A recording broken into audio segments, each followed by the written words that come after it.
শীতের আগমনে দেশের উত্তরের পঞ্চগড় জেলার তেঁতুলিয়া যেন একটি স্বর্গীয় আবহে আবৃত হয়ে ওঠে। নভেম্বর মাসে ভোরে যখন সূর্যের আলোর উষ্ণতা তেঁতুলিয়ার চারপাশে ছড়িয়ে পড়ে, তখনই দেখা মেলে পৃথিবীর তৃতীয় সর্বোচ্চ পর্বতশৃঙ্গ কাঞ্চনজঙ্ঘার অপূর্ব দৃশ্য। এ বিষয়ে পঞ্চগড় থেকে জানাতে আমাদের সাথে সরাসরি যুক্ত হচ্ছেন সহকর্মী গোফরান বিপ্লব। গোফরান, উত্তরাঞ্চলে তো এখন শীতের আবহাওয়া মোটামুটি শুরু হয়ে গেছে। কাঞ্চনজঙ্ঘার দৃশ্য কি এখন সেখান থেকে দেখা যাচ্ছে? জি, তো সে আসলে শীতের কারণ শীতের আসলে আমরা অক্টোবরের শেষের দিকে মূলত আসলে কাঞ্চনজঙ্ঘা আমরা দেখতে পাই। নভেম্বর আসলে আমরা এটা স্পষ্ট ভাবে দেখতে পাই। তবে গেল কিছুদিনে কাঞ্চনজঙ্ঘা মাঝে মাঝে দেখতে পাইলেও কিন্তু পরিষ্কার আকাশ না থাকার কারণে, মানে আবহাওয়া আমাদের প্রতিকূলে না থাকার কারণে আসলে কাঞ্চনজঙ্ঘা তেমন একটা দেখা মিলছে না। তবে পরিষ্কার আকাশ আমরা থাকলেই পরিষ্কার আকাশের মাধ্যমে আমরা কিন্তু কাঞ্চনজঙ্ঘা দেখতে পাচ্ছি। আর এই কাঞ্চনজঙ্ঘা দেখার জন্য কিন্তু দেশের বিভিন্ন প্রান্ত থেকে লোকজন দর্শনার্থীরা তারা ছুটে আসছে। তারা কাক ঢাকা ভোরেই তারা আপনার তেঁতুলিয়া ডাকবাংলোর পাদদেশে বসে তারা এখান থেকে কাঞ্চনজঙ্ঘার যে বিভিন্ন রং ধারণ করে সেই রূপ দেখতে পাচ্ছে। আর কাঞ্চনজঙ্ঘা দেখার জন্য মূলত যারা বিভিন্ন জায়গা থেকে আসতেছে, আকাশ পরিষ্কারের কারণেই মূলত আসলে দেখা মেলে। আবার আকাশ পরিষ্কার না থাকলে আমরা এই কাঞ্চনজঙ্ঘা দেখতে পাই না। তবে এই পর্যটকদের জন্য থাকার জন্য যারা আসতেছে বিভিন্ন জায়গা থেকে, তাদের থাকার জন্য হোটেল কর্তৃপক্ষ তাদের হোটেল সাজিয়ে রেখেছে।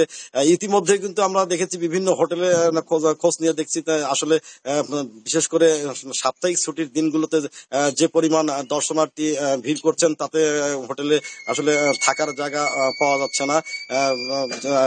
পাশে টুরিস্ট পুলিশের সাথে আমি কথা বলেছি, তারা আসলে কাঞ্চনজঙ্ঘার যারা দেখতে আসছে দর্শনার্থী, তাদেরকে মূলত তাদের সার্বিক নিরাপত্তার জন্য তারা সার্বক্ষণিক তদারকি চালিয়ে যাচ্ছে, যাতে বাইরে থেকে কোনো পর্যটক আসলে কোনো। গোফরান, নভেম্বরের মাঝামাঝি চলে এসেছে, শীতের প্রভাব কেমন পড়েছে ওখানে? আসলে শীত অলরেডি শীতও শুরু হয়ে গেছে। আমরা অক্টোবরের শেষের দিক থেকেই মূলত এই অঞ্চলে শীত শুরু হয়। নভেম্বরের প্রায় মাঝামাঝি সময় চলে আসছে, অলরেডি কুয়াশা পড়া শুরু হয়েছে। আমরা আমি আজ সকালে তেঁতুলিয়া আবহাওয়া অফিসের পর্যবেক্ষণ কর্মকর্তা রকুনুজ্জামানের সাথে কথা বলেছি। তিনি আমাকে জানিয়েছেন আজকে গেল সপ্তাহ যাবত এই অঞ্চলের তাপমাত্রা দিন দিন কমে আসছে। গতকাল এই তাপমাত্রা ছিল 16.2 ডিগ্রি সেলসিয়াস তাপমাত্রা এবং দিনের সর্বোচ্চ তাপমাত্রা ছিল 29.5 ডিগ্রি সেলসিয়াস। আজ সকাল 9টায় আমি সর্বনিম্ন তাপমাত্রা যেটা জানতে পেরেছি, আজকে সকাল 9টায় সর্বনিম্ন তাপমাত্রা রেকর্ড করা হয়েছে 17.0 ডিগ্রি সেলসিয়াস।